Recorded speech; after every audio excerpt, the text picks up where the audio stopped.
Good morning, Flagler County. I'm Rich Carroll. You're listening to Flagler's Morning News on Wednesday, March 16th, and this local news is a service of Flagler County's Toyota dealer, Beaver Toyota, here to wow you. At yesterday's Palm Coast City Council meeting, Vice Mayor Eddie Branchino addressed his moratorium on multifamily homes east of US 1. However, he did not make a motion for council to vote on it, but it was up for discussion. The only way we could stop certain growth is if we legislate on. We don't have affordable housing now, but I guarantee you, if we go that way, if we keep on building multifamily homes, you're going to have affordable housing in a decade or so when people no longer want to move to Palm Coast because of the density that we're creating. Mayor David Alphen says issues like this can come up during discussions about the city's comprehensive plan, but cautioned against use of controversial terms like moratorium. We need to be very cautious about how others might perceive that word. I myself have had phone calls from local stakeholders,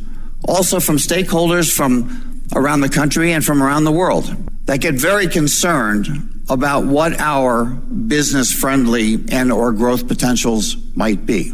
In my world, it's almost incalculable what loss we may have already suffered. Councilman Nick Kloufis echoed the mayor's sentiments. We have an incredible responsibility up here. The words that we choose to use have repercussions beyond this council and beyond this legislative body. And I also think it's an incredible responsibility for us that what we say up here gets amplified. And that is an unfortunate realization that when we talk about controversial things like this, more often than not, something gets pulled away and gets blown out of proportion. Councilman Ed Danko previously said he'd never support a moratorium. The Palm Coast Flagler Regional Chamber of Commerce is also staunchly against it, calling it anti-business and anti-workforce housing. Realizing he likely wouldn't have the votes, Branchino did not make a motion to vote on the moratorium and insisted he just wanted to discuss it. And what I'm doing here is nothing but bringing it up to the attention of my colleagues. Nobody has to do the moratorium.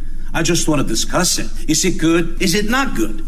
If my colleagues don't really agree with moratorium as it is, then let's survey it. I would like to have the people of Palm Coast answer.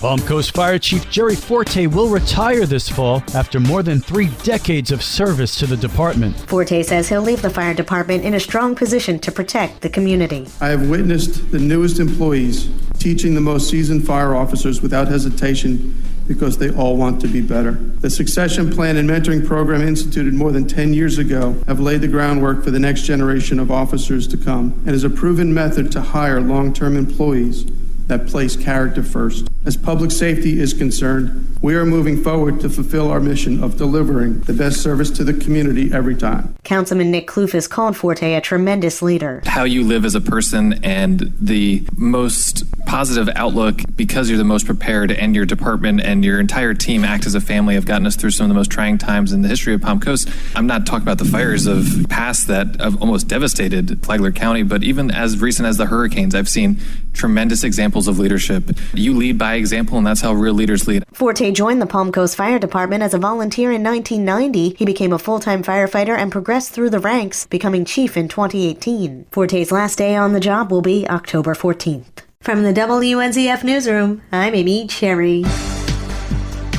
Flagler County's Fire Rescue Deployment Team has returned from the Panhandle wildfires. 2 firefighters from Flagler County Fire Rescue were deployed to Panama City, Florida to assist in the Chipola Complex wildfires. Lieutenant Jason Powell and firefighter paramedic David Lawrence were deployed, along with members of the City of Palm Coast Fire Department as part of an engine strike team. Flagler County Fire Chief Michael Tucker. Obviously, Flagler County is pretty attuned to the damages of wildfire from 1998. So we're definitely glad to help and offer assistance to them as well. But fortunately, the fire situation out there has calmed down quite a bit with rainfall, and so they were able to return our resources to us. Powell and Lawrence, both members of Flagler County's wildfire mitigation team, spent their days assisting from Tender 62, which supplied 2,000 gallons of water to the brush trucks working the fires. For Flagler's Morning News, I'm Karen Johnson.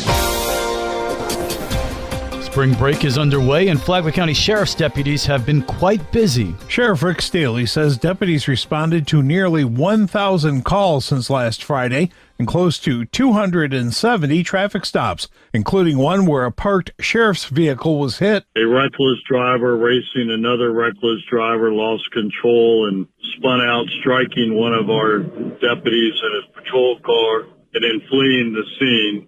The problem is he left his bumper with tag behind, so we were waiting for him when he arrived at home, and he was arrested and charged with felonies and misdemeanor. Staley said there was also a road rage incident last Saturday which resulted in gunfire and left a man injured. For Flagler's Morning News, I'm Rich Petchke.